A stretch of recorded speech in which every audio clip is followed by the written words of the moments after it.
Okay, ಇಲ್ಲಿಗೆ ಸಂಪನ್ನವಾಯ್ತು ಅನ್ನೋದ್ರ ಸೂಚಕವಾಗಿ ನೀವು ದೃಶ್ಯದಲ್ಲಿ ನೋಡ್ತಾ ಇದ್ರಿ. ಸೂರ್ಯ ರಶ್ಮಿಯ ಕಿರಣ ಸಂಪೂರ್ಣವಾಗಿ ಶಿವಲಿಂಗದ ಮೇಲೆ ಹಾದು ಹೋಗಿದೆ. ಈಗ ಉತ್ತರಾಯಣ ಪ್ರವೇಶವನ್ನ ಪಡ್ಕೊಂಡಿದೆ. ಸೊ ಈ ಮೂಲಕವಾಗಿ ನಿರ್ವಿಘ್ನವಾಗಿ ಎಲ್ಲವೂ ಕೂಡ ನೆರವೇರಿದೆ ಅಂತಲೇ ಹೇಳಬಹುದು. ಪ್ರತಿ ಬಾರಿಯೂ ಕೂಡ ಇದೇ ರೀತಿಯ ನಿರೀಕ್ಷೆಗಳನ್ನ ಇಟ್ಕೊಳ್ಳಾಗ್ತಿತ್ತು. ಮಧ್ಯದಲ್ಲಿ ಕಳೆದ ಬಾರಿ ಮೋಡ ಕವಿದ ವಾತಾವರಣದಿಂದಾಗಿ ಅಲ್ಲಿ ನಮಗೆ ನೋಡ್ಲಿಕ್ಕೆ ಸಾಧ್ಯವೇ ಆಗ್ಲಿಲ್ಲ.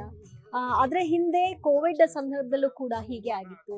ತೀರಾ ಅಂದ್ರೆ ತೀರಾ ಅಲ್ಪಾವಧಿಗೆ ಮಾತ್ರ ಸೂರ್ಯ ರಶ್ಮಿ ಸ್ಪರ್ಶವಾಗಿತ್ತು. ಅದಾದ ನಂತರದಲ್ಲಿ ಸಾವು ನೋವು ಹೆಚ್ಚಾಗುತ್ತೆ ಅಂತ ಹೇಳಿದ್ರು. ಅದೇ ರೀತಿಯಲ್ಲಿ ಆಗಿತ್ತು. ಒಟ್ಟು ನಾವು ಇತಿಹಾಸವನ್ನ ಗಮನಿಸಿದಾಗ, ಈ ಗವಿ ಗಂಗಾಧರ ದೇವಸ್ಥಾನದ ಇತಿಹಾಸವನ್ನ ಗಮನಿಸಿದಾಗ 3 ಬಾರಿ ಸೂರ್ಯ ರಶ್ಮಿಯ ಸ್ಪರ್ಶ ಆಗಿದ್ದು ಗೋಚರವಾಗಿಲ್ಲ. ಅದಾದ ನಂತರದಲ್ಲಿ ನುಡಿದಂತೆ ಎಲ್ಲವೂ ಕೂಡ ನಡೆದು ಹೋಗಿದೆ. ಈಗ ಯಾವ ರೀತಿಯ ತೊಂದರೆಯೂ ಇಲ್ಲದೆ ಯಾವ ನಿರೀಕ್ಷೆಯನ್ನ ಇಟ್ಕೊಳ್ಳಲಾಗಿತ್ತು ಅದಕ್ಕಿಂತ ಹೆಚ್ಚಾಗಿಯೇ ಸೂರ್ಯ ರಶ್ಮಿಯ ಸ್ಪರ್ಶ ಆಗಿದೆ ಅಂತ ನಾವು ಇಲ್ಲಿ ಅಂದಾಜಿಸಬಹುದಾಗಿದೆ. ಈಗ ವಿಶೇಷವಾಗಿ ಅಭಿಷೇಕವನ್ನ ಮಾಡ್ತಾ ಪೂಜೆಗಳನ್ನ ಮಾಡ್ತಾ ಇದ್ದಾರೆ. ಆರತಿಯನ್ನ ಬೆಳಗಲಾಗ್ತಿದೆ.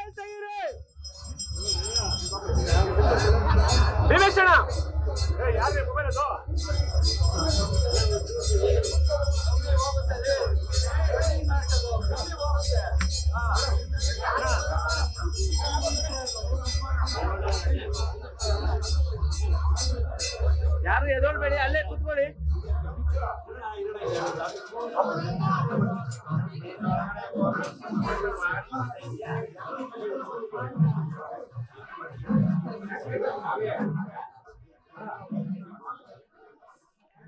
ಓಕೆ, ಶ್ರೀನಿಧಿ ಹೊಳ್ಳ ಅವರೇ, ಈಗ ಸಾಮಾನ್ಯವಾಗಿ ಅವ್ರು ಹೇಳ್ತಾ ಇದ್ರು 5 ಗಂಟೆ 2 ನಿಮಿಷದಿಂದ 5 ಗಂಟೆ 4 ನಿಮಿಷ 2 ನಿಮಿಷದ ಸೂರ್ಯ ರಶ್ಮಿ ಅಂತ.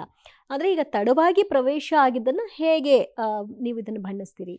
ಇಲ್ಲಿ ನಮಗೆ ಏನು ಅಂತ ಕೇಳಿದರೆ, ಮೊದಲ ಉತ್ತರಾಯಣ ಪುಣ್ಯಕಾಲ ಅಂತ ಹೇಳಿ ಭೀಷ್ಮಾಚಾರ್ಯರು ಕಾದದ್ದು ಯಾವುದಕ್ಕಾಗಿ? ಉತ್ತರಾಯಣ ಪುಣ್ಯಕಾಲ ಬರಬೇಕನ್ನುವಂಥ ಉದ್ದೇಶದಿಂದ. ಅದೇ ರೀತಿಯಾಗಿ ಸೂರ್ಯನಿಗೆ ತನ್ನ ತೇಜಸ್ಸನ್ನ ಮರುಕಳಿಸಿ ವಾಪಸ್ ಕೊಟ್ಟಂಥದ್ದು ಯಾರು ಅಂತ ಕೇಳಿದ್ರೆ ಇದೇ ಶಿವ.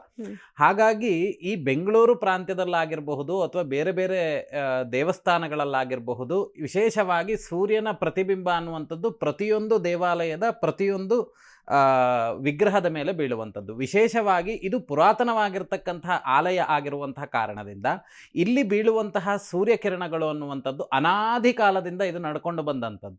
ಹಾಗಾಗಿ ಇದನ್ನ ನಾವು ದರ್ಶನ ಮಾಡುವಂಥದ್ದಾಗ್ಲಿ ಅಥವಾ ಇದನ್ನ ನಾವು ಆರಾಧನೆ ಮಾಡುವಂಥದ್ದಾಗ್ಲಿ ಈ ಒಂದು ಪ್ರಾಂತ್ಯದವರಿಗೆ ಅತಿ ಹೆಚ್ಚಿನ ವಿಷಯಗಳು ಅಂತೇಳಿ. ಯಾಕಂದ್ರೆ ನಮ್ಮ ಈ ಒಂದು ಕರ್ನಾಟಕ ಪ್ರಾಂತ್ಯದಲ್ಲಿ ಬೇರೆ ರಾಜ್ಯದಲ್ಲಿ ನಡೆಯುವಂತ ವಿಚಾರಗಳಿಗೆ ಹೆಚ್ಚು ವೈಭವೀಕರಿಸ್ತಾ ಇದ್ದಾರೆ. ನಮ್ಮ ಕರ್ನಾಟಕ ಪ್ರಾಂತ್ಯದಲ್ಲಿ ವಾಸ ಮಾಡುವವರಿಗೆ ಇಲ್ಲಿ ಏನು ಈ ಅಚ್ಚರಿಗಳು ನಡೀತದೆ ಅದಕ್ಕೆ ಹೆಚ್ಚಿನ ಪ್ರಾಶಸ್ತ್ಯ ಕೊಟ್ಟಷ್ಟು ನಮ್ಮ ಧರ್ಮ ಅನ್ನುವಂಥದ್ದು ಇನ್ನೂ ಸದೃಢವಾಗ್ತದೆ. ಹಾಗೆ ನಮ್ಮ ಕ್ಷೇತ್ರ ಅನ್ನುವಂಥದ್ದು ಇನ್ನೂ ಜಗಜ್ಜಾಹೀರಾಗುವಂಥದ್ರಲ್ಲಿ ಸಂದೇಹ ಇಲ್ಲ ಅನ್ನುವಂಥದ್ದು ನನ್ನ ಅಭಿಪ್ರಾಯ. ಸೊ ಅದೇ ನನ್ನ ಆ ಪ್ರಶ್ನೆಗೆ ತಾವು ಏನು ಹೇಳ್ತೀರಿ? ನೋಡಿ, ಈ ಒಂದು ರಶ್ಮಿಯ ಮೇಲೆ ಫಲವನ್ನು ಹೇಳ್ತಕ್ಕಂಥದ್ದು ಅಲ್ಲಿಯ ಅರ್ಚಕಾದಿ ವೃಂದದವರಿಗೆ ಅದರ ಒಂದು ಸರಿಯಾದಂಥ ಒಂದು ಕ್ರಮಗಳು ಇರುತ್ತೆ. ಅವ್ರು ಹೇಳಿದ್ರು, ದೀಕ್ಷಿತರು ಹೇಳಿದ್ರು, ಸಾಧಾರಣವಾಗಿ 2020 ಸಮಯದಲ್ಲಿ ಈ ರೀತಿಯಲ್ಲಿ ರಶ್ಮಿಯ ಸ್ಪರ್ಶ ಅಲ್ಪ ಪ್ರಮಾಣದಲ್ಲಿತ್ತು. ಆ ಸಮಯದಲ್ಲಿ ತಾನು ಹೇಳಿದ್ದೆ, ಒಂದು ವಿಶೇಷವಾದಂಥ ಒಂದು ರೋಗ ಪ್ರಪಂಚಕ್ಕೆ ಬರುತ್ತೆ, ಸಾವು ನೋವುಗಳೆಲ್ಲವೂ ಕೂಡ ಜಾಸ್ತಿ ಆಗುತ್ತೆ ಅಂತ ಹೇಳಿದ್ದೆ ಅಂತ ಹೇಳಿದ್ರು. ಅದೇ ಪ್ರಕಾರವಾಗಿ ಕರೋನಾ ಬಂತು ಅಂತೂ ಕೂಡ ಅವರೇ ಹೇಳಿರ್ತಕ್ಕಂಥದ್ದು.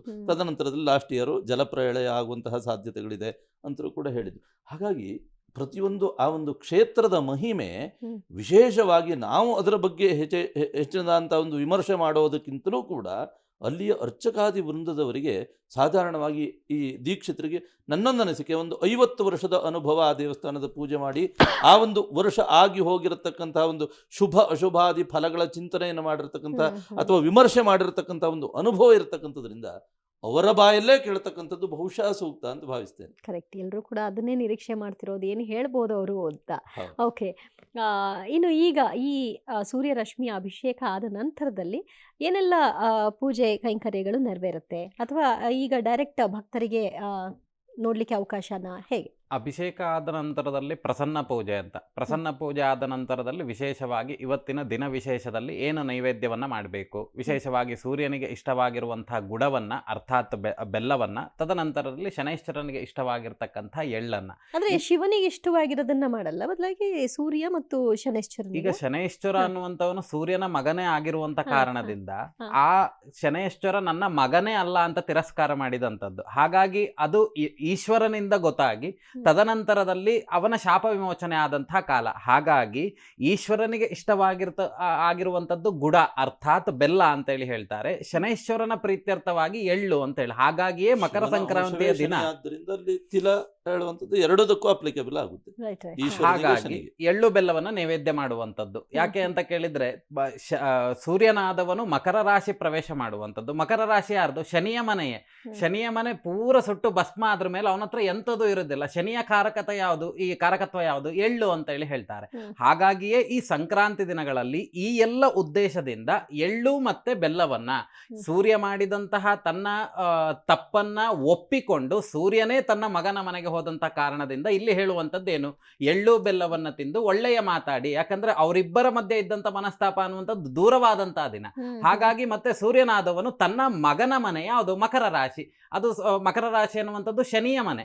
ಹಾಗಾಗಿ ಅಲ್ಲಿಗೆ ಬಂದಂತಹ ಸಂದರ್ಭಗಳಲ್ಲಿ ಈ ಎಳ್ಳು ಬೆಲ್ಲವನ್ನೇ ನೈವೇದ್ಯ ಮಾಡಬೇಕು. ಹಾಗಾಗಿ ಕ್ಷೇತ್ರ ದೇವತೆಯಾಗಿರ್ತಕ್ಕಂತಹ ಈ ಗಂಗಾಧರೇಶ್ವರ ದೇವಸ್ಥಾನದಲ್ಲಿಯೂ ಸಹಿತ ಇವತ್ತಿನ ವಿಶೇಷವಾಗಿರ್ತಕ್ಕಂತಹ ಗುಡ ಮತ್ತೆ ತಿಲವನ್ನ ಅರ್ಥಾತ್ ಎಳ್ಳು ಬೆಲ್ಲವನ್ನ ನೈವೇದ್ಯ ಮಾಡಿ ಪ್ರಸನ್ನ ಪೂಜೆಯನ್ನ ಮಾಡಿ ತದನಂತರದಲ್ಲಿ ಬಂದಂತಹ ಭಕ್ತರಿಗೆ ತೀರ್ಥ ಪ್ರಸಾದ ವಿನಿಯೋಗಾದಿಗಳನ್ನ ಮಾಡುವಂಥದ್ದು ಅನಾದಿ ಕಾಲದಿಂದ ನಡೆದುಕೊಂಡು ಬಂದಂತಹ ಪದ್ಧತಿ. ಶನೈಶ್ಚರನಿಗೆ ಕರಿ ಹೇಳ್ತಾನೆ ಇಷ್ಟ ಆಗೋದು. ಹೌದು, ಎಳ್ಳು ಅನ್ನುವಂಥದ್ದು ನಮಗೆ ವರ್ಣ ಪ್ರಧಾನ ಅಲ್ಲ.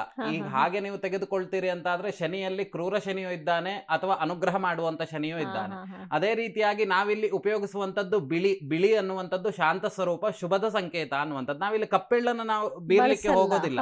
ಹಾಗಾಗಿ ಇಲ್ಲಿ ಏನು ಅಂತ ಕೇಳಿದ್ರೆ ಶುಭದ ಸಂಕೇತವಾಗಿ ಬಿಳಿಯ ಎಳ್ಳನ್ನೇ ಬಳಸುವಂತದ್ದು. ಕಪ್ಪು ಎಳ್ಳು ಬಳಸುವಂತದ್ದು ಯಾವಾಗ? ತಿಲತರ್ಪಣಾದಿಗಳನ್ನ ಕೊಡುವಾಗ. ಹಾಗಾಗಿ ಬಿಳಿಯ ಎಳ್ಳು ಆಹಾರಕ್ಕೆ ಶ್ರೇಷ್ಠ.